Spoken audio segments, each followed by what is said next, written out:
Welcome to the deep dive.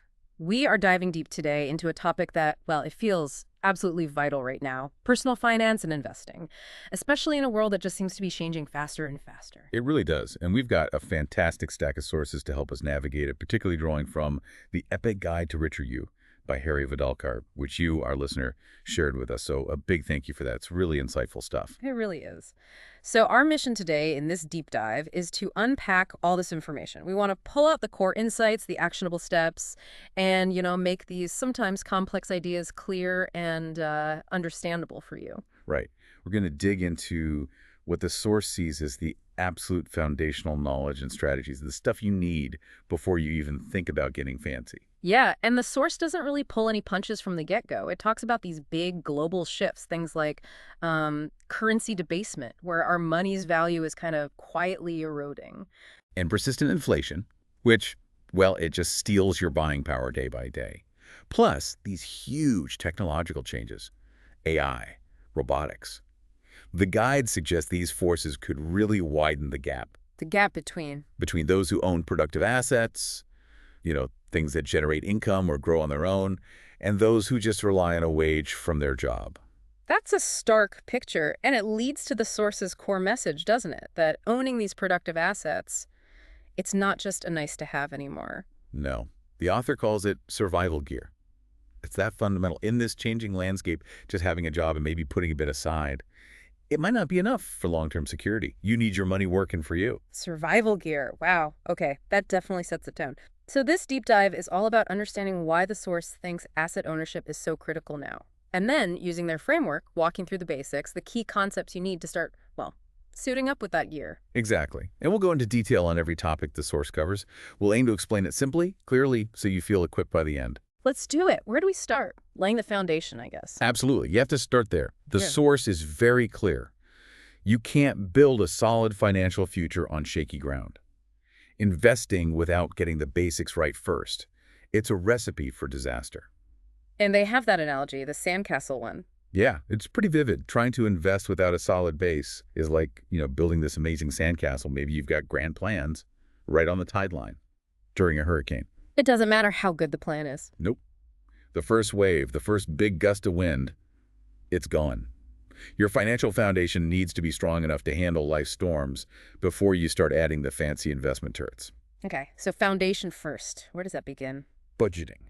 It starts with knowing where your money is actually going.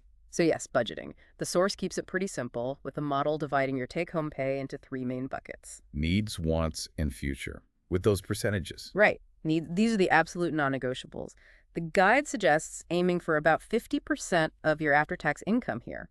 And that covers rent or mortgage, utilities, power, heat, water, basic groceries. And the source makes a point of saying groceries that didn't come from a hipster pickle boutique. Huh.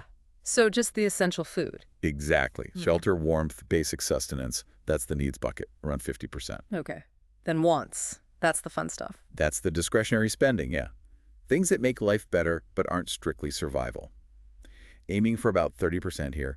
Think dining out those Friday night dosa runs, hobbies, new gadgets, maybe the occasional Mountie bobblehead. Got it. This is where you have flexibility if things get tight. Precisely. Which leads to the third bucket, future, around 20%. And this is the crucial one for long-term goals. Absolutely critical. This 20% is for savings and investments. TFSA contributions, RRSPs, maybe an RESP for kids' education, building up funds for other goals, like a leave fund the source mentions. And the big rule here. The rule is, if your needs start creeping above that 50%, maybe your rent is really high, like the Calgary example in the guide, you absolutely must find ways to shrink the wants bucket, cut back on the discretionary stuff. But you never, ever shrink the future bucket. Never. Protecting that 20%, or ideally even more, is paramount. That's the money building your long-term wealth. You don't sacrifice your future self for today's extra wants, or even sometimes needs, if you can possibly avoid it by cutting wants. How do you make sure that future money actually gets saved before it just disappears? The pay yourself first hack. It's brilliant because it's automatic. You set up a transfer, say 10% of your paycheck, maybe more if you can swing it, to go straight from your checking account into your savings, or TFSA. Like the day after payday. Exactly. Before you even really notice it's there, before you have a chance to spend it, the source puts it nicely. Out of sight. compounding overnight. Well, maybe not overnight, but it gets it working for you without relying on willpower every single payday. Makes sense. Okay, related to savings, the emergency fund. The source calls it the moose hit my car stash. Which paints a pretty clear picture, doesn't it? Right. This is your financial shock absorber, your first line of defense against, well, life hitting you unexpectedly. Like what kind of things? Sudden job loss is the big one, but also major car repairs, house issues like a leaky roof or furnace dying, unexpected medical bills, things that could really throw you off track financially. This fund lets you handle those curveballs without dipping into long-term investments or racking up high-interest debt. Okay, super important. How much should be in there? The guideline is 6 months of your boring bills, and they're specific. This means essential living costs only. So rent or mortgage, utilities, basic groceries, insurance, essential transport. Right. Not Netflix, not gym memberships you barely use, not your fancy coffee budget. Just the absolute necessities to keep the lights on and a roof over your head for half a year. Why? 6 months. Seems like a lot. The author mentions keeping 6 months, partly because their income is freelance, less predictable. So if your income is variable, commission-based, maybe you have dependents relying on you. You might even aim for 9 months, maybe even 12 for extra security. It's about how long it might realistically take you to replace your income or handle a major disruption. Where does this money live? Not under the mattress, I hope. Definitely not the main stash. Although the source does playfully mention keeping a small bit of cash, like $200 in a cookie tin, for zombie apocalypse batteries. Power outages, things where cash might be king for a day or two. Right, practical. But the main fund. The bulk of it belongs in a high-interest savings account, a HISA. Safety and liquidity are key here. Safety meaning? Meaning your principal is protected. In Canada, HISAs at major banks and many online banks, think EQ Bank, Tangerine, Simply I, are covered by CDIC insurance up to $100,000 per person per institution. And liquidity. Means you can get the money out quickly and easily when you need it. No penalties, no waiting periods, no selling investments at potentially the wrong time. HISAs offer that. Short-term GICs, like 30 or 60 days, might work for a small portion if you stagger them, but a HISA is generally best. But there's a downside, right? The source calls it the catch. Yeah. The catch is your money in a HISA won't really grow much. You might earn a little interest, but it probably won't keep up with inflation over the long run. Inflation is that sneaky thief, eroding your purchasing power. The Timbits example. Exactly. If inflation is 3%, that $100 in your HISA today might only buy you $97 worth of, say, Timbits next year. It loses value slowly. So the emergency fund is crucial for safety, but it's not where you build wealth. It's insurance. Okay, foundation. Budgeting, paying yourself first, emergency fund. What about debt? Friend, foe, and ferocious credit cards. Right. Not all debt is the same. The source makes a key distinction between good debt and bad debt. Good debt still sounds weird. It does, but think of it this way. Good debt helps you acquire an asset that could potentially increase in value, generate income, or significantly boost your future earning potential. Like? A mortgage on a rental property that brings in rent checks, that's debt tied to a productive asset. Student loans, if they lead to a high demand degree and much higher lifetime earnings, could be argued as good debt. Even a small, carefully managed line of credit to start a business that generates profit. The debt is, in a way, working for you. And bad debt is pretty much everything else. It's mostly consumer debt, especially high-interest credit card debt. The source calls those rates ferocious for a reason, 18%, 20%, even higher. Carrying a balance on those cards is like trying to swim upstream against a waterfall. The interest payments are a massive drain, making it incredibly hard to save and invest. So tackling that bad debt, especially credit cards, should be a top priority before serious investing. Absolutely. Paying off debt at 20% interest gives you a guaranteed 20% return on your money. You're not going to reliably beat that with investments without taking on huge risks. Get rid of the bad debt first. Okay. Now, moving towards investing choices. The source talks about risk tolerance and time horizon, your roller coaster passport. These two factors are crucial guides. They work together to determine what kind of investments make sense for you and your specific goals. Risk tolerance. That's about how much volatility you can handle. Your scarometer. Exactly. How much can your investments bounce around, potentially losing value in the short term before you freak out and sell? Are you okay with big swings for potentially higher long-term returns, or do you need stability above all else? The source uses ride analogies. Low risk is the carousel rider. Yeah. Want safety, predictability, probably 6 to GICs, maybe some high-quality bonds. Medium risk is the cotton candy coaster rider, okay, with some ups and downs for better returns, maybe a balanced fund. And high risk? First row on Leviathan. Huh, yeah. Comfortable with major market swings, aiming for maximum long-term growth. Mostly stocks, maybe even a tiny slice of something speculative like crypto, which we'll get to. And time horizon is the other piece, the time map. This is about how long until you actually need the money you're investing. Short horizon, say 1 to 3 years. You need that money soon, like for a down payment. Medium, maybe 4 to 10 years. Long horizon, 10 plus years, like retirement saving. How does the horizon affect the investment choice? A longer horizon means you have more time to ride out market downturns. Those drops become, as the source says, just weather. So, with a long horizon, you can generally afford to take on more risk, like holding more stocks, because history shows markets tend to recover and grow over long periods. But if the horizon is short? If the horizon is short, like that 1 3-year down payment goal, your risk tolerance for that specific money absolutely must be low, period. No exceptions. Doesn't matter if you're usually a Leviathan rider. You cannot gamble money you need in the near future. It needs to be safe, maybe in a HISA or a short-term GIC. The Genevieve example showed that clearly. Yeah, Genevieve is 30.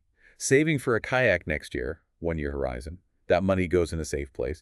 Saving for retirement in 30 years, long horizon. That money can go into growth-oriented investments like stocks because she has decades. Same person, different goals, different risk levels needed. This all leads into what the source calls the real magic.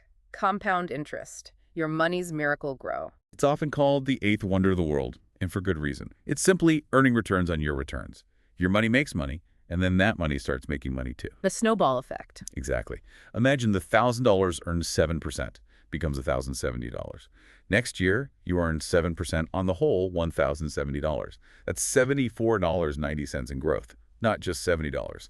That extra $4.90 seems tiny, but over 20, 30, 40 years, that effect, it becomes exponential. Your money starts working harder and harder for you, like a tiny workforce that keeps growing. What do you need for compounding to really work its magic? 2 key ingredients, according to the source. Number 1, the most important, time. The longer your money compounds, the more powerful the effect. Starting early, even small amounts, is huge. It gives that exponential curve much more time to work. And the second ingredient? Rate of return. The higher the average annual return, the faster the compounding. This links back to risk and horizon. A HISA at 2% compounds very slowly. A diversified portfolio averaging 7%. Much, much faster growth over time. And the rule of 72 helps visualize that. It's a great little mental shortcut. Divide 72 by your expected annual return rate, and that gives you a rough estimate of how many years it'll take for your money to double. So 6% return means roughly 12 years to double. 9% means 8 years. Exactly. And maybe that ASI at 2%, that's 36 years to double. It really highlights why investing for long-term goals generally beats just saving in low-interest accounts. Just remember, it's an estimate, returns aren't guaranteed, and taxes and fees aren't factored in. So the big takeaway on compounding. Start now, seriously. Even if it's just $25 a week, $50 a month, time is your most powerful asset. Get that snowball rolling as early as possible. Your future self will thank you, probably profusely. All right, that's a solid foundation. Now let's get into the specific tools Canada offers. Section 2, Canadian financial accounts, your superhero arsenal. Yes, the government provides some fantastic registered accounts with tax advantages to encourage saving. Understanding these is key for Canadians. First up, the TFSA tax-free savings account. The tax-free fortress, where nothing gets taxed. That's a perfect description. How it works. You put in money, you've already paid tax on your after-tax dollars. The magic happens inside. All investment growth interest, dividends, capital gains is completely tax-free. And when you take money out? Also completely tax-free. Right. For any reason, anytime. Plus, the amount you withdraw gets added back to your contribution room the next calendar year, so you don't lose that room permanently if you need the cash. And there's an annual contribution limit. Yes, set by the government each year, usually indexed to inflation. You start getting room at age 18 if you're a resident, and unused room carries forward forever. Who's the TFSA best for? Honestly, almost every adult Canadian resident. It's incredibly flexible, great for emergency fund overflow, saving for a down payment, retirement, even just a big future purchase. And because the growth and withdrawals are tax-free, it's especially good for investments you expect to grow a lot or generate lots of income. A true financial superpower. Okay, next up, the RRSP Registered Retirement Savings Plan, the retirement powerhouse. This one's main focus is retirement. Its tax advantage is different. Money in. You contribute pre-tax dollars, effectively. You get a tax deduction for your contribution. So it reduces your taxable income for that year. Exactly. If you earn $70,000 and put $8,000 in your RRSP, you'd only pay tax on $62,000 that year. This often results in a tax refund. Nice upfront benefit. Then the money grows. Get gross tax deferred. Yeah. Like the TFSA, you don't pay tax each year on the investment earnings inside the RRSP. That lets compounding work its magic without the drag of annual taxes. But the catch is when you take money out. Right. Money out. Withdrawals from an RRSP, or the RIF it typically converts to in retirement, are fully taxable as income in the year you withdraw. The idea is you get the tax break now, hopefully when your income and tax rate is higher, and pay the tax later in retirement, possibly when your income and tax rate are lower. Who benefits most from this? Generally, people in higher tax brackets during their working years get the biggest bang for their buck from that upfront deduction. And obviously, people saving specifically for retirement. The source mentions the spousal RRSP trick. What's that? This is a really smart income-splitting strategy for couples where one earns significantly more. The higher income spouse contributes to an RRSP opened in the lower income spouse's name, using the higher earner's RRSP contribution room. So the higher earner gets the tax deduction now. Yes, at their higher marginal tax rate. The money then grows tax-deferred in the lower earner's account. Then, in retirement, the lower income spouse withdraws the money and it's taxed in their hands, hopefully at their lower tax rate. Clever. It shifts future taxable income to the lower earner. Exactly, potentially lowering the couple's overall tax bill in retirement. The McTavish's from Medicine Hat example illustrates this well. Angus uses his room to contribute to Brenda's RRSP. Just be aware of attribution rules. The money needs to stay in for a couple of years before withdrawal to avoid being taxed back to the contributor. Okay, moving on to saving for kids' education. The RESP Registered Education Savings Plan, the Education Booster. This account is purely for post-secondary education savings, and its superpower is government grants. Free money. How does that work? The grants. The main one is the Canada Education Savings Grant, or CESG. The government matches 20% of your contributions, up to a maximum grant of $500 per child per year. To get the full $500 grant, you need to contribute $2,500 that year. So put in $2,500, get $500 free. Basically, yes. Yeah. Up to lifetime limits, of course. There's a lifetime contribution limit per child, $50,000, and a lifetime CESG limit, too. And there are additional grants, like the Canada Learning Bond, CLB, for lower-income families that don't even require contributions. So you contribute, the government adds grants, and then the money grows. Tax-deferred inside the RESP. No annual tax on the investment growth. And when the student actually goes to college or university? Withdrawals happen in two parts. Your original contributions, the post-secondary education payments or PSEs, come back to you, the subscriber, completely tax-free. The grants and all the investment growth called Educational Assistance Payments or EAPs are paid out to the student and are taxable as their income. But students usually don't have much income. Exactly. So they often end up paying very little or no tax on those EAPs. It makes the RESP incredibly tax efficient for funding education. What if for some reason the kid doesn't go to post-secondary? What happens to the RESP money? Okay, not the ideal scenario. First, the government grants have to be repaid. Makes sense, they were conditional. Second, the investment earnings, the accumulated income payments or AIPs, you have options. If you have RRSP room, you might be able to transfer up to $50,000 of the AIPs into your RRSP tax deferred. And if you can't or don't do that? If you just withdraw the earnings directly, they get added to your income, taxed at your marginal rate, plus there's an additional 20% penalty tax. Ouch. That penalty really incentivizes using the RESP for its intended purpose. The source also emphasizes changing the investment strategy inside the RESP based on the child's age. Super important. It's all about the time horizon. Young child, 0-10 year, long horizon. You could afford to be aggressive, maybe 100% in a global equity ETF for maximum growth potential. As they get older, teen years. Middle years, say 11-15, horizon is shortening. Start shifting towards a more balanced mix, maybe 60% stocks, 40% bonds, to lock in some gains and reduce volatility. And right before they need the money, age 16 plus. You need to significantly de-risk. Shift heavily into conservative investments like GICs, high-interest savings, maybe short-term bond ETFs. Why? Because you absolutely cannot afford a big market crash right before tuition is due. You need to protect that capital. Makes sense. The RESP launch checklist in the source has good reminders. Yeah, things like open it early. Set up auto deposits about $208.33 per month, gets the full basic CESG, check for extra grants, use age-appropriate investments, review annually. Consider a family RESP for multiple kids, de-risk near the end, track costs. Suggest RESP contributions as gifts. Celebrate the growth. So the bottom line on RESP is Almost always the best first step for education savings because of the free grant money. Don't leave that on the table. okay, one more account type. Non-registered accounts. No frills investing. These are just regular investment accounts. No special government registration or tax sheltering like the others. How do they work? You contribute after tax money. There are no contribution limits, which is a plus. You can invest as much as you want. The main difference is how growth is taxed. It gets taxed annually. Generally, yes. Yeah. Investment income interest, most foreign dividends, and realized capital gains are taxed each year you earn or realize them. And the tax treatment varies. Interest is fully taxed. Yes.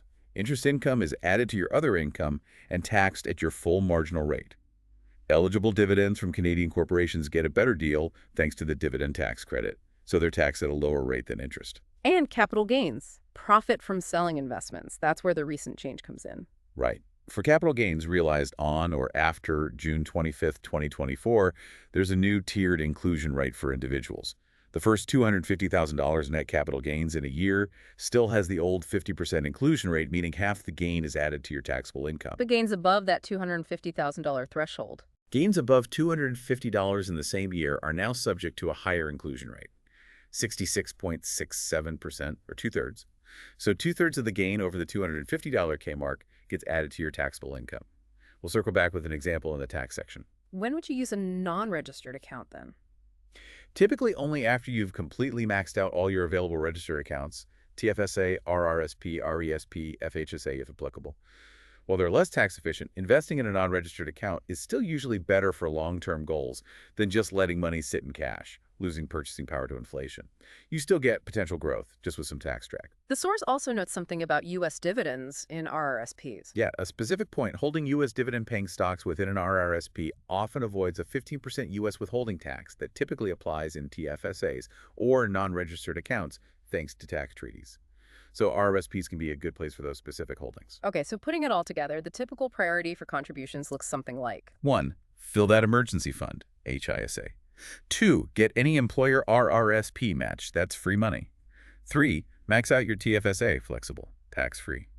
4. Contribute to RRSP, especially high earners, spousal RRSP. 5. Fund RESP for kids. Get those grants. 6. Use FHSA if saving for a first home. 7. Then, if you still have money to invest, use a non-registered account. That makes sense. Understanding how these accounts work is crucial, but so is understanding the tax implications. Section 3. Understanding taxes, the multi-layered dip. Taxes aren't fun, but knowing the basics, especially your marginal tax rate. The source calls it a financial superpower, and Canada uses a progressive tax system. Meaning the more you earn, the higher the percentage you pay. Yes, but only on the additional chunks of income. It's not like hitting a new bracket means your entire income is suddenly taxed at that higher rate. It's a common myth. The source says it's not like painting your whole car just because one tire is different. Exactly. Your income fills up tax brackets like layers in a dip. The first chunk is taxed at the lowest rate, the next chunk at the next rate, and so on. Only the money falling into a specific bracket gets taxed at that bracket's rate. This brings us to marginal versus average tax rate. What's the difference again? Super important distinction. Your marginal tax rate is the rate of tax you pay on your next dollar earned. It's the rate that applies at the edge of your income. This is the most critical number for financial decisions, like whether taking that overtime is worth it or how much an RRSP contribution actually saves you. And the average tax rate? That's just your total income tax paid divided by your total income. Because of the progressive brackets, your average rate will always be lower than your marginal rate. The multi-layered party dip analogy helps here. Each layer taxed differently. Right. First $58,000 taxed at 15%, just an example rate. The income between $58,001 and, say, $110,000 taxed at 20.5%, and so on. If you earned $59,000, only that last $1,000 is taxed at the 20.5% rate, not the whole $59,000. And we have to remember it's federal and provincial taxes added together. Crucial point. Canada has 2 layers of income tax. You pay federal tax to Ottawa and provincial tax, like Alberta tax. Your true marginal rate is the combined rate, your federal marginal bracket rate, plus your provincial marginal bracket rate. You need to look up both sets of brackets for your income level. The source gives examples like casual Carl versus high flyer Haley. Yeah, using approximate 2025 numbers, Carl earning 65K taxable might have a combined federal plus Alberta marginal rate around 30.5%. Every extra dollar he earns, about 30.5 cents goes to tax. His average rate is lower, maybe And 24%. Haley at 130K. She's in higher federal and potentially provincial brackets. Her combined marginal rate might be around 36%. So she pays 36 cents tax on her next dollar earned. Her average rate is higher than Carl's, maybe 29%, but still less than her marginal rate. Knowing that 36% marginal rate tells her exactly how much an RSP contribution saves her, or how much tax she'll pay on investment income in a non-registered account. So that's why understanding your marginal rate is a superpower. It guides decisions. Absolutely. And it helps understand tax refunds, too. Usually just means you overpaid during the year through payroll deductions. You're getting your own money back. The source also recaps tax shelters versus taxable accounts. Right. Registered accounts, TFSA, RRSP, RESP, FHSA, shelter your investments from annual taxation on growth. TFSA is tax-free growth and withdrawal. The others offer tax-deferred growth, non-registered accounts, taxed annually. That tax drag slows down compounding compared to registered accounts. And the difference between tax credits and deductions, the grocery analogies again. Yeah, great analogies. Deductions, like RSP contributions, are like discounts on your grocery items. They reduce your taxable income before tax is calculated. Tax credits, like the basic personal amount or charitable donations, are like coupons you apply at the checkout. They reduce the actual tax bill you owe. And credits can be non-refundable or refundable. Non-refundable ones, like the basic personal amount, BPA, can only reduce your tax down to zero. The BPA makes the first chunk of everyone's income tax-free federally and provincially. Refundable credits, like the GST-HST credit or the carbon rebate, can actually give you money back even if you paid no income tax. Let's quickly revisit dividends and capital gains in the tax context. Dividends. Eligible Canadian ones get preferential treatment with the dividend tax credit, taxed less than interest. Foreign dividends in non-registered accounts, usually taxed like interest. And capital gains the profit from selling an investment, with that crucial June 25, 2024 change. Yes. Gain, selling price minus adjusted cost base. ACB. For gains after June 25, 2024. First $250K of net gains per year for individuals, 50% inclusion rate, half the gain taxed. Net gains above $250K in that year, 66.67% inclusion rate, two-thirds taxed. The Raj example with the rental property sale showed this tiered system. Exactly. He had a $550K gain.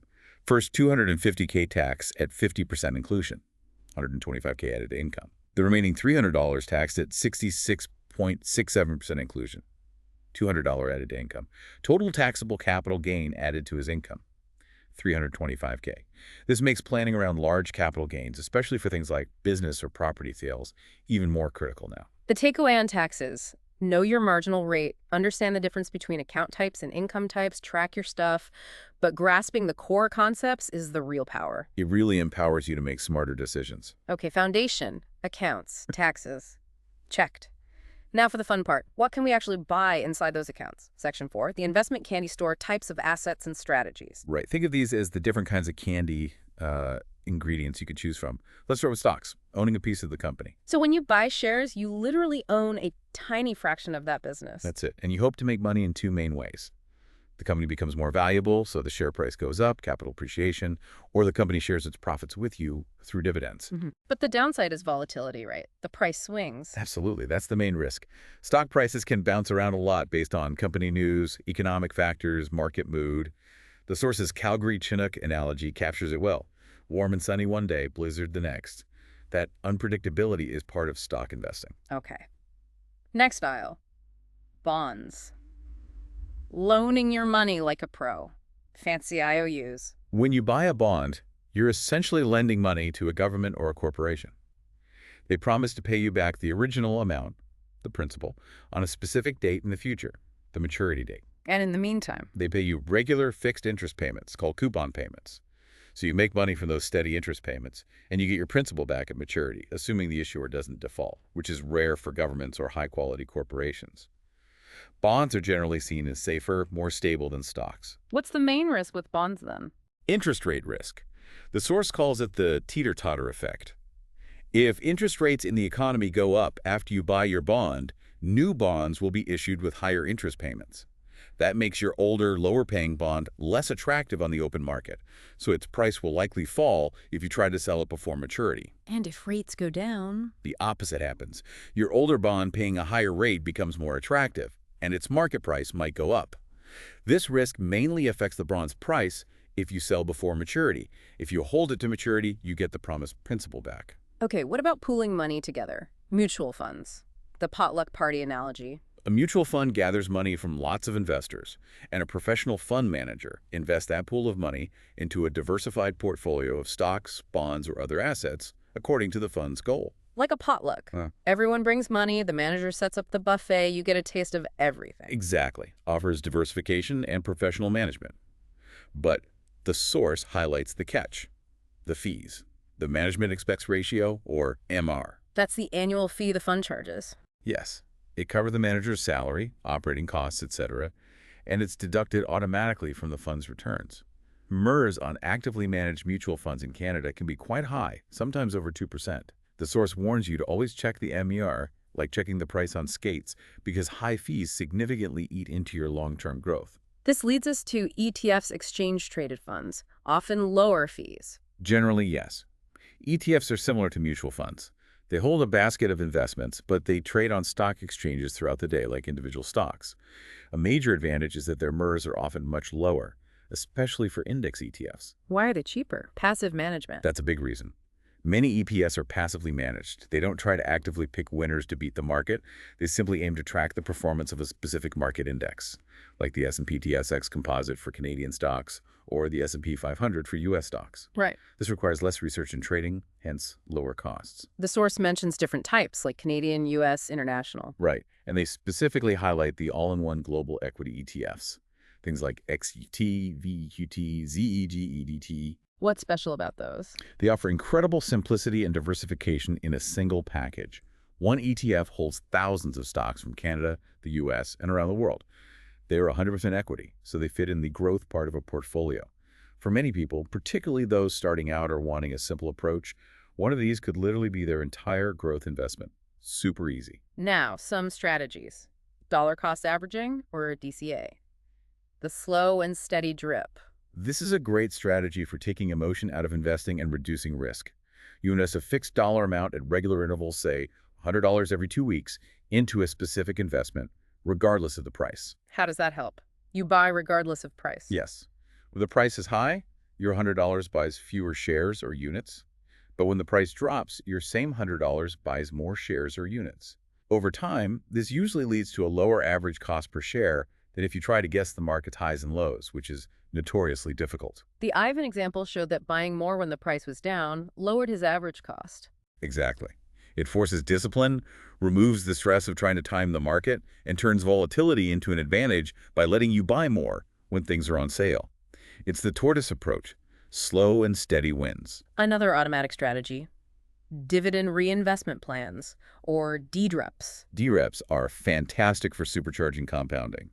When a company or ETF you own pays a dividend, instead of getting the cash, the DREP automatically uses that dividend money to buy more shares or units of the same investment, often without paying any commission. Ah, the dividend snowball effect. Precisely. You own shares, get dividend. DREP buys more shares. Now you own more shares.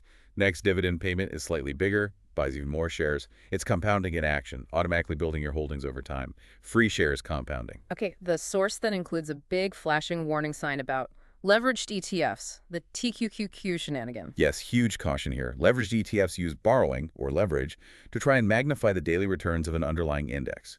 TQQQ, for example, aims for 3 times the daily return of the NASDAQ 100 index. 3 times the gains, or 3 times the losses. Exactly. And crucially, because of the daily resetting mechanism, their long-term performance can be wildly different and often much worse than you'd expect.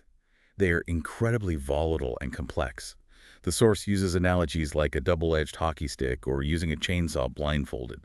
They are not for long-term investing. So TQQQ is just an example of what not to do for serious money? Absolutely. It's presented as a high-risk gamble, strictly play money, if anything. The message is clear.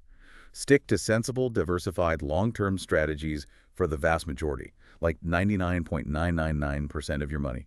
Your retirement depends on it. Got it. Moving to investment styles.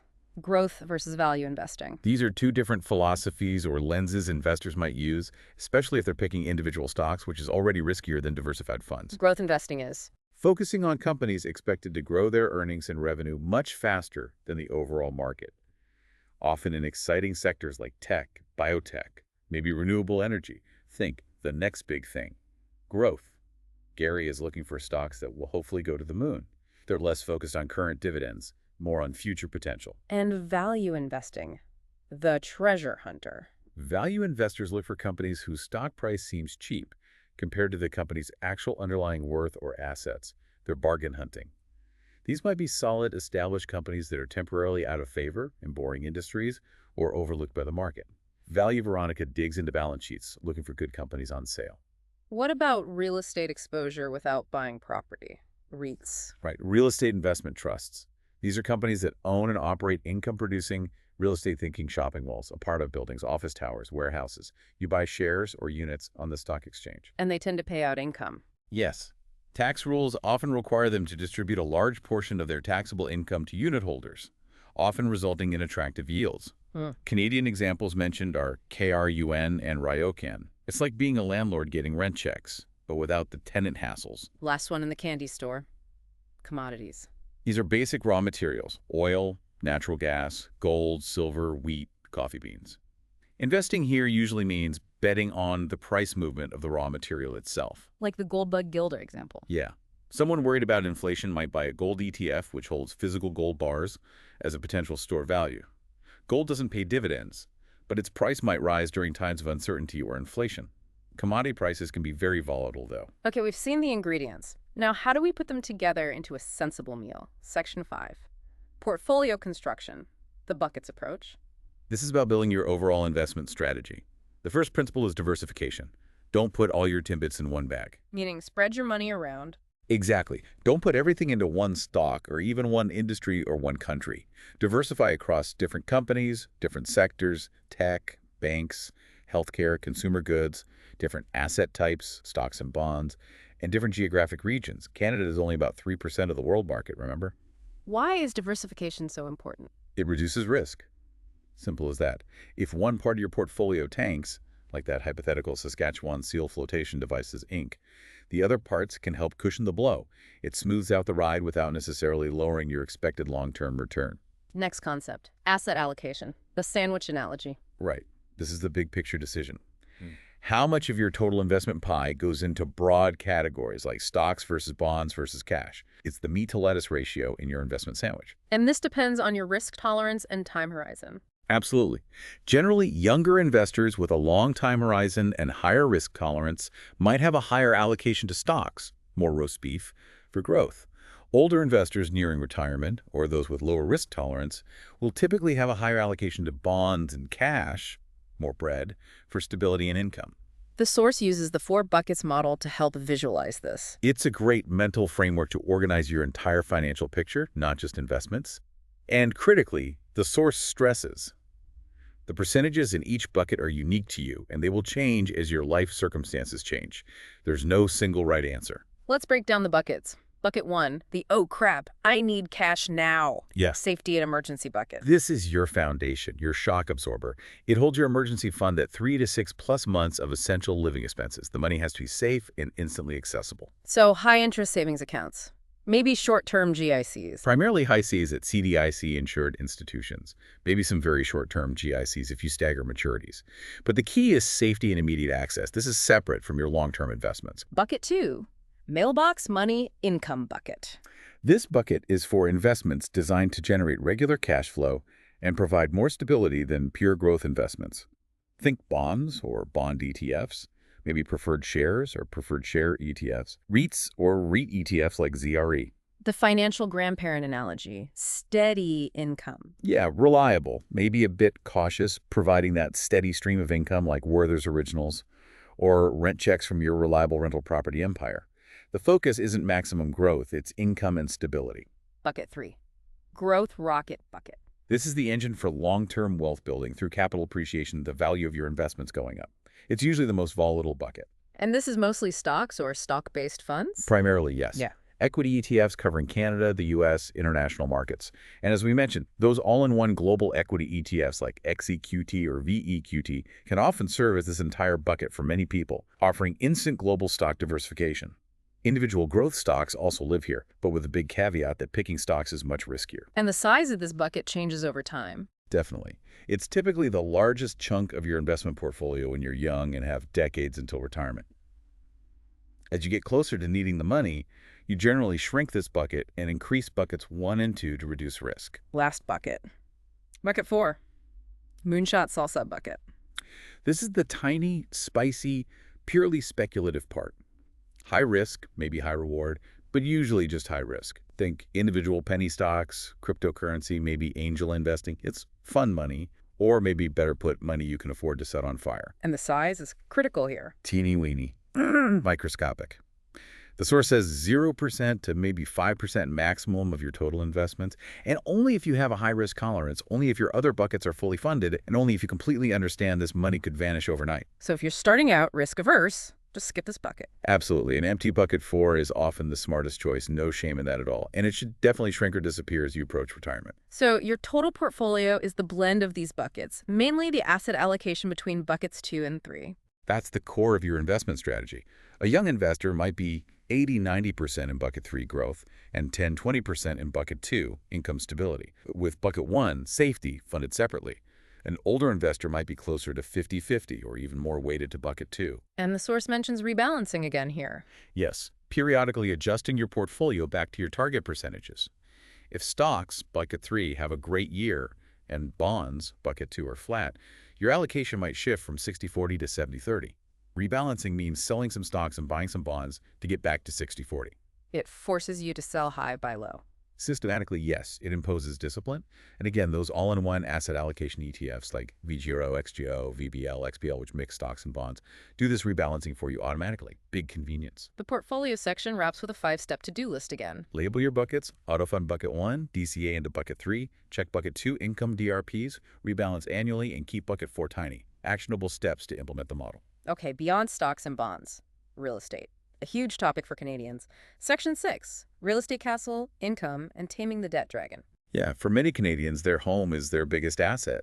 It can be just a place to live or potentially a financial tool as well. Let's start with the big tax break, the principal residence exemption, PRE, your tax-free castle sale. This is a major benefit.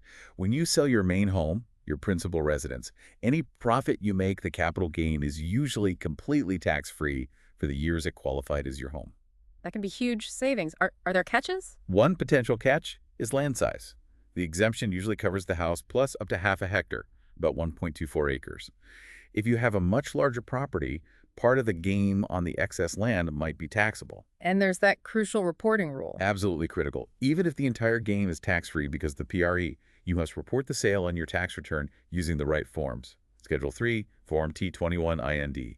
If you forget, the CRA can deny the exemption later or charge penalties. Don't skip this. Most people need a mortgage to buy a home. Taming the debt dragon. A mortgage is usually the biggest debt we take on.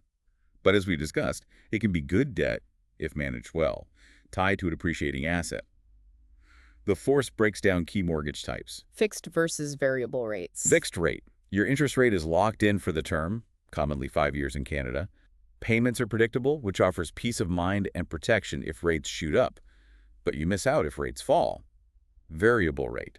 The interest rate fluctuates based on the lender's prime rate, which follows the Bank of Canada's rate. Do variable payments change? Sometimes. Or the payment might stay fixed, but the amount going to principal versus interest changes. If rates rise enough, you could hit a trigger rate where your fixed payment no longer covers the interest, requiring you to increase payments, make a lump sum, or convert to fixed.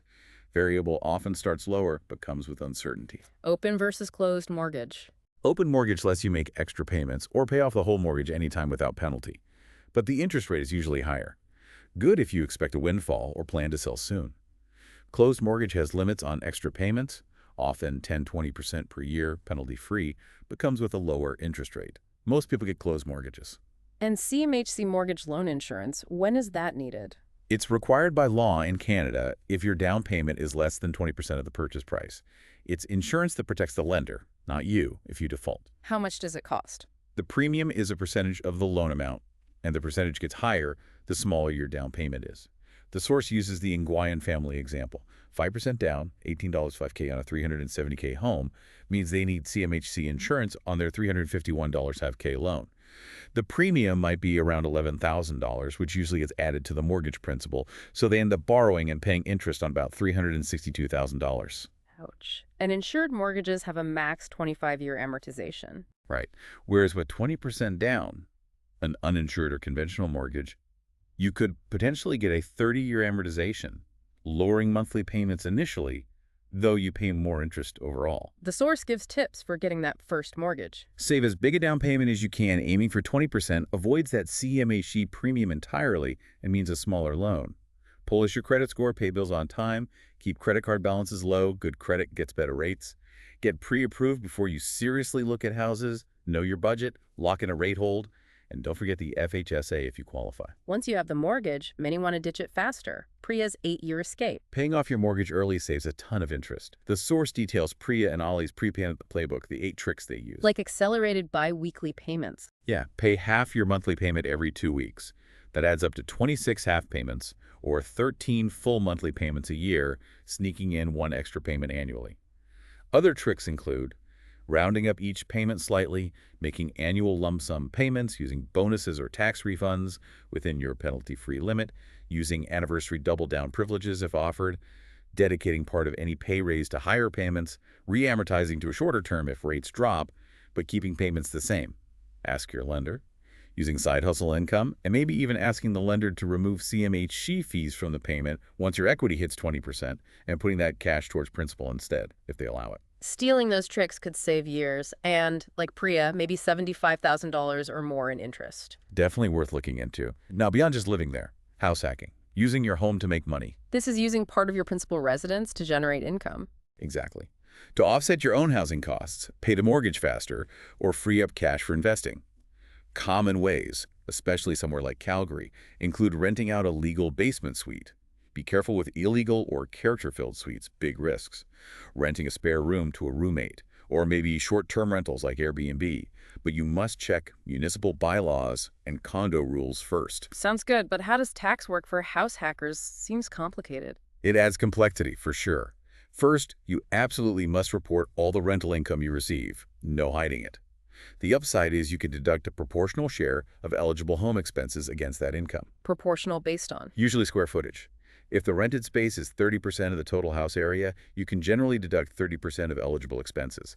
Sometimes it might be based on number of rooms. What expenses can be deducted proportionally? The big one is mortgage interest, not principal.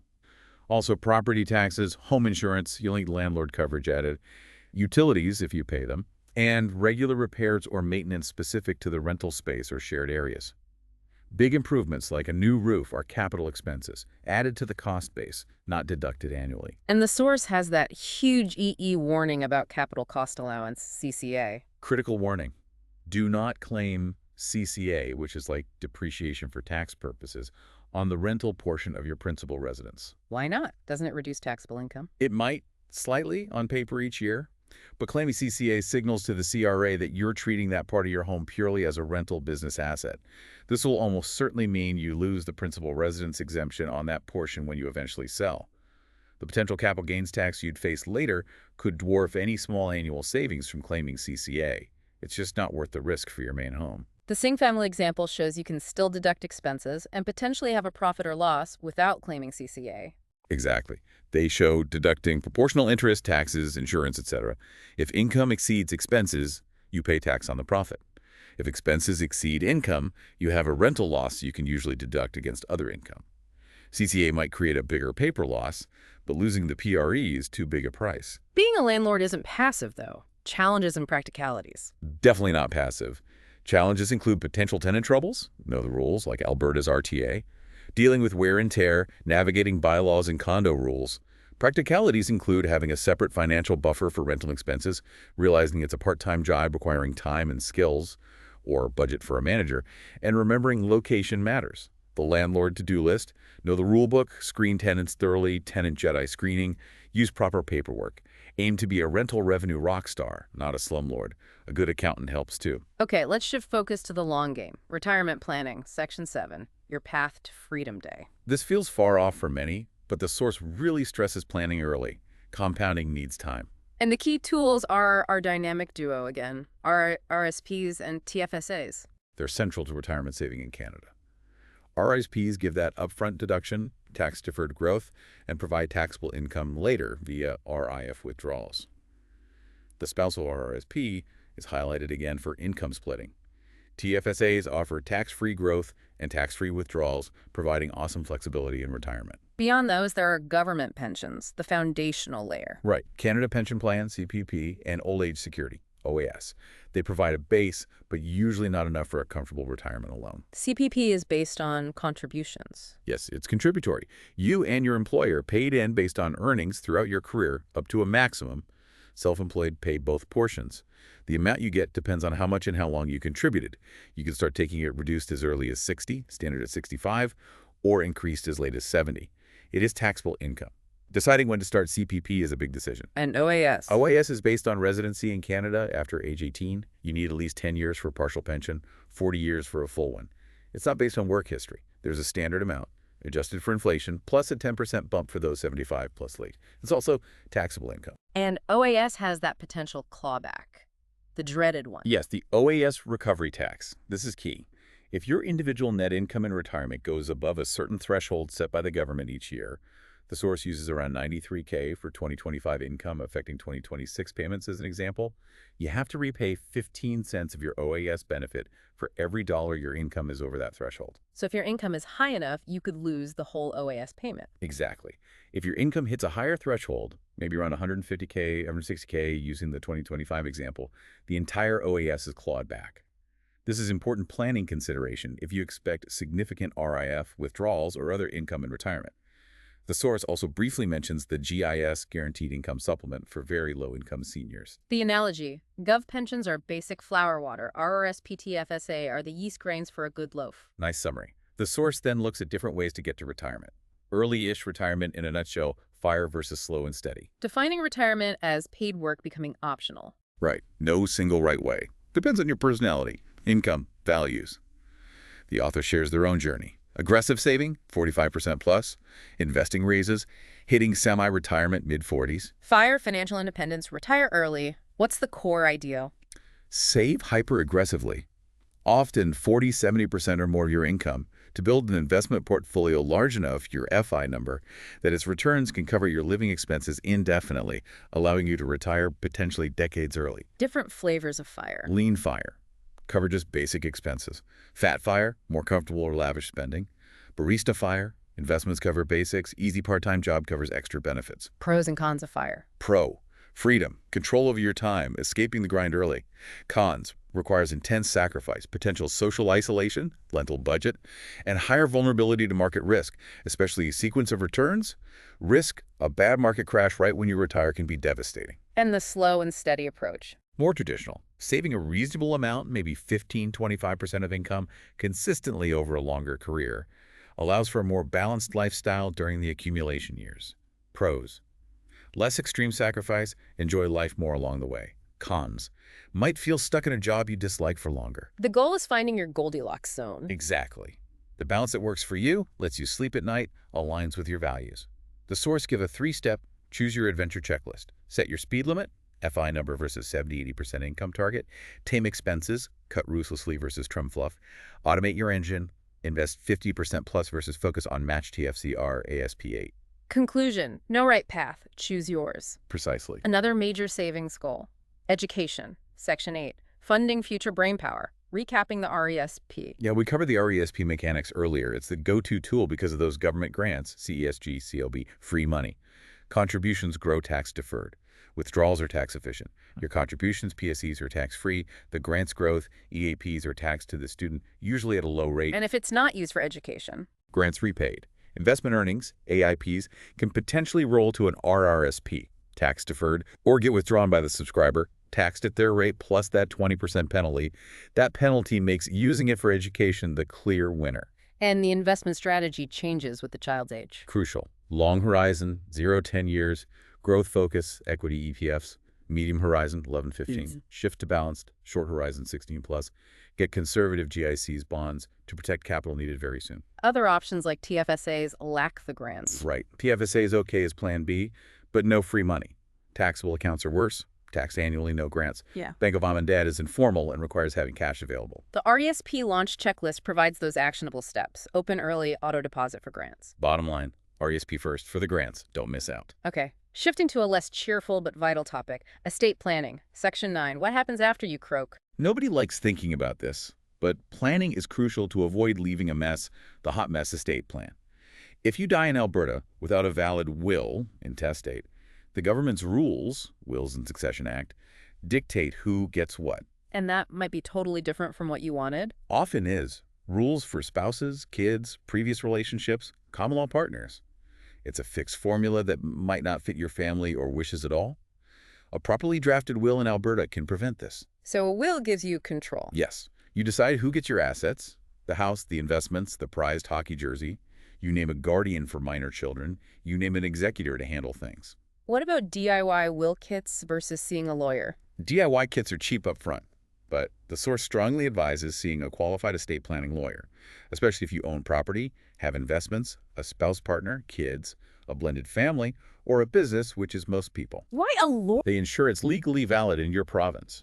Alberta laws differ. They help you think through complex what-ifs, draft clear instructions, advise on tax and probate minimization strategies, and discuss other essential documents. It's like the source's analogy. YouTube brake job versus licensed mechanic. Paying for expertise up front avoids potentially catastrophic and costly failures later. Who is the executor? The poor soul doing the paperwork. Often yes. They're the person or institution you name in your will to settle your estate. Gather assets, pay debts and taxes, distribute what's left according to your will. Needs to be organized, honest, reliable, and willing to take on the job. Other key documents for while you're alive? Absolutely vital. Enduring power of attorney, POA. Appoint someone to manage your financial affairs if you become incapacitated. Personal directive, PD, sometimes called a healthcare directive. Appoint someone to make personal and medical decisions for you if you can't. The source highlights beneficiary designations as superstars. Bypass the will superstars. For certain assets, RSPs, TFSAs, life insurance policies, some pensions, you can name a beneficiary directly on the account or policy itself. And the benefit. These assets often flow directly to that named beneficiary upon your death, outside of your will, and bypassing the potentially lengthy and costly probate process. Faster, simpler, often saves fees. But the critical warning. Keep them updated. A beneficiary designation, like an ex-spouse named years ago, generally overrides whatever your will says for that specific asset. Review them regularly, especially after life changes like marriage or divorce. What about joint ownership? Can be useful, especially between spouses. Joint tenants with right of survivorship means the asset automatically goes to the surviving spouse. But the source strongly cautions against adding adult children as joint owners just to avoid probate. It can create huge legal headaches, tax issues, like triggering capital gains, and family conflicts. Get expert legal and tax advice before doing this with non-spouses. Maintaining a list of assets helps the executor. A financial treasure map accounts, property details, passwords stored securely, location of documents.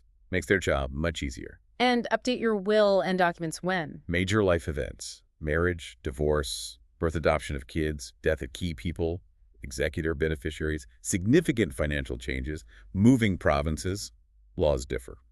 The tale of two aunties, Prudence versus Penelope, shows the stark difference between a planned, smooth process and an unplanned mess. The recap. Will, executor, POA, PD, updated beneficiaries, caution on joint ownership, asset list, avoiding the hot mess estate plan. Planning gives control and peace of mind to those left behind. It's a final act of care. Another layer of protection. Insurance. Section 10, your financial bubble wrap. Right. Insurance isn't exciting, but it's essential bubble wrap for your finances. It shields you from catastrophic financial losses. It's about financial protection and peace of mind, the sleep well at night factor. Starting with life insurance. Who needs it? Anyone whose death would cause financial hardship for others. If you have dependents, spouse, kids relying on your income, you likely need it for income replacement. If you have large debts, like a mortgage, co-signed, or that you don't want to burden your family with, you might need it to cover debts. Also need it to cover final expenses, Funerals aren't cheap. $5K, $15K plus. So if you're young, single, no debt, no dependents. You might need very little or none right now. But for most adults with financial responsibilities, it's a cornerstone. Two main types: term versus permanent, plain versus fancy ice cream. Good analogy. Term life insurance, plain ice cream, provides coverage for a specific period, a term typically 10, 20, or 30 years. You pay premiums, and if you die during that term, your beneficiaries get the death benefit. If you outlive the term, the coverage ends, though you can often renew at much higher rates or convert. Why is term popular? It's generally much, much cheaper than permanent insurance, especially when you're younger and healthier. It provides pure protection for temporary needs, like while the kids are young or the mortgage is large. The Aisha and Ben example, young couple, new house, getting $500 K 20-year policies, is classic term insurance use. It's like renting coverage. And permanent life insurance. Fancy ice cream. This provides coverage for your entire life, as long as you pay the premiums. It doesn't expire. Many types also include a cash value component that can grow tax-deferred over time, which you might be able to borrow against or withdraw from. Premiums are usually significantly higher than term. Who gets permanent insurance? Often used for long-term estate planning needs, like covering final taxes on large estates, leaving a guaranteed inheritance, funding business succession plans, or complex financial situations. But less about temporary income replacement, more about permanent needs. Main types are whole life, often guaranteed premiums cash value growth, and universal life, more flexible, cash value growth often linked to investments, potentially higher growth but more risk complexity. What about protecting your income while you're alive? Disability insurance. Protecting your personal money printing machine. This is crucial. Disability insurance replaces a portion of your income if you become sick or injured and cannot work. Your ability to earn an income is often your most valuable asset. Where do you get it? You might have group disability, long-term disability LTD, short-term STD, through your employer's benefits plan.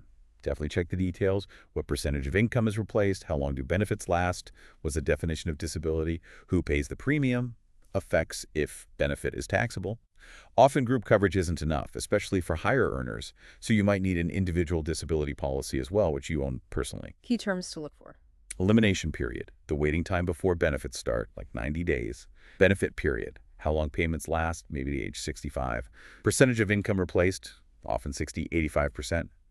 Riders, optional add-ons like cost of living adjustment, COLA, or future income option FIO. Disability insurance is the warranty on your income machine. Property insurance is essential too. Homeowners. Covers damage to your house and belongings from things like fire, theft, wind, hail. Hello, Calgary. Crucially, it also includes liability show. Coverage protects you financially if someone gets injured on your property and sues you. Mail carrier slips on ice. Or if you accidentally cause damage to someone else's property. And renters need tenant insurance. Yes. So important. Your landlord's insurance covers the building, not your stuff.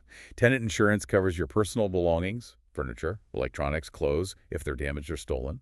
It also provides that vital liability coverage if you accidentally cause a fire or someone gets hurt in your unit. It's usually very affordable, $20-40 a month. Many landlords require it anyway. Don't skip this. Condo owners need their own policy too, covering their unit's interior, upgrades, belongings, and liability, working alongside the condo corporation's master policy. Tips for getting insurance wisely. Consider using an independent insurance broker. They work with multiple companies and can shop around for the best fit and price for you, unlike an agent who works for just one company. Don't just buy the absolute cheapest policy. Make sure you have the right coverage and appropriate limits and deductibles first. Then compare prices. Review your policies regularly, annually. Life changes. Get married, have kids, renovate, buy expensive things, update your coverage, and compare quotes at renewal time. Conclusion on insurance. It buys peace of mind. It prevents one bad event from wrecking your financial life. Get the right bubble wrap. Okay, we've covered the nuts and bolts, the accounts, the investments, the planning, but there's a huge piece often overlooked. Our own brains. Section 11, mastering your financial psychology, taming the gremlins. Ah, the mental game of money. How our own thinking can trip us up. Exactly. We're all prone to cognitive biases. These mental shortcuts our brains use that unfortunately can lead to really poor financial decisions. The source gives them fun names, the sneaky brain gremlins. Like overconfidence bias. I'm basically Warren Buffett, but with a better toque collection. That's the gremlin voice. It's thinking you know more than you do, or that you can predict the market, or pick winning stocks better than average. Dangerous in investing. Anchoring bias. First price I saw is the real price. Latching onto the first piece of information, especially a price, and letting it unduly influence your judgment. Like, seeing a ridiculously priced $500 toque makes a $25 toque seem like a bargain, even if $25 is still too much. Familiarity bias, sticking to what you know. My couch is comfy, why explore? Preferring investments you're familiar with, even if they aren't the best choice. Like maybe overinvesting in Canadian oil and gas stocks just because you live in Alberta and hear about them all the time, ignoring global diversification. Canada's only 3% of the world market. That's concentration risk. Confirmation bias. See? I knew I was right. Actively seeking out information that confirms what you already believe and ignoring or dismissing evidence that contradicts it makes it hard to change your mind, even if you're wrong. Recency bias, overreacting to recent events. Whatever happened yesterday will happen tomorrow. Giving too much weight to what just happened. If the market soared last year, assuming it must keep soaring, if it just dipped, like that fictional 2025 price dip mentioned, assuming it must keep falling. Our short-term memory overpowers long-term perspective. And these biases fuel the emotional roller coaster of investing, the fear and greed cycle. Absolutely. Emotions are terrible investment advisors. The cycle goes. Market starts rising. Optimism, excitement, thrill, greed, and euphoria. Maximum financial risk. FOMO kicks in. You buy. Market peaks. Starts to wobble. Anxiety, denial. Fear, panic. You sell. Capitulation, despondency, market bottoms. Starts recovering. Hope, relief. Back to optimism. And that cycle destroys wealth. Because it makes you do the exact opposite of smart investing.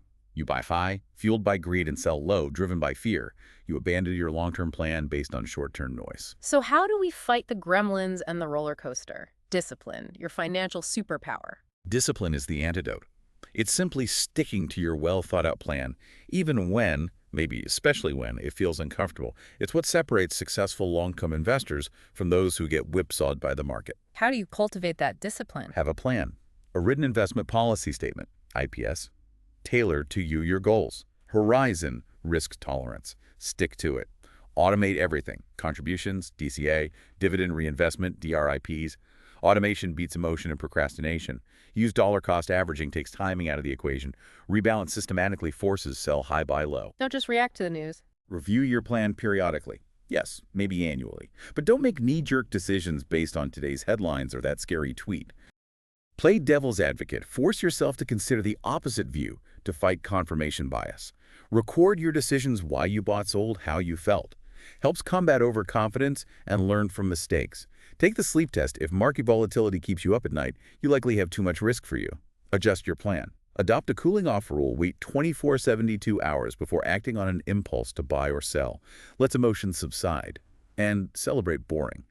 Low-cost, globally diversified index funds might seem boring, but they are incredibly effective long-term, except that boring is often best.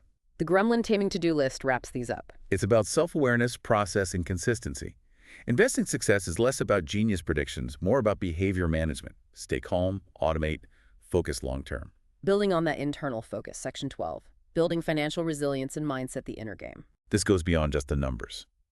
It's about cultivating a wealthy mindset, thinking abundantly and developing mental toughness or resilience to handle the inevitable challenges. Shifting from a scarcity mindset to an abundance mindset. Right. Moving away from thoughts like money doesn't grow on trees or constant anxiety about spending towards viewing money as a tool to achieve goals and possibilities. Strategies include challenging those old negative thoughts, visualizing success, and consuming positive financial information, like this deep dive. The Penny from Pembroke Meadows example shows someone shifting from scarcity-driven anxiety to confidently using money as a tool for her art studio dream by starting small and building belief. And financial resilience, your unshakable base camp. This is your ability to weather financial storms, job loss, market crashes, unexpected expenses, and bounce back without being completely derailed. How do you build that resilience? Starts with that rock-solid financial foundation, the emergency fund, bucket 1. Having 3 to 6+ months of expenses in a safe ISA is your #1 shock absorber. It lets you handle setbacks without rating long-term investments, especially when they might be down, or going into high-interest debt. Reducing or eliminating high-interest debt also builds resilience by freeing up cash flow and reducing stress. Having a well-diversified investment portfolio helps because different parts react differently to stress.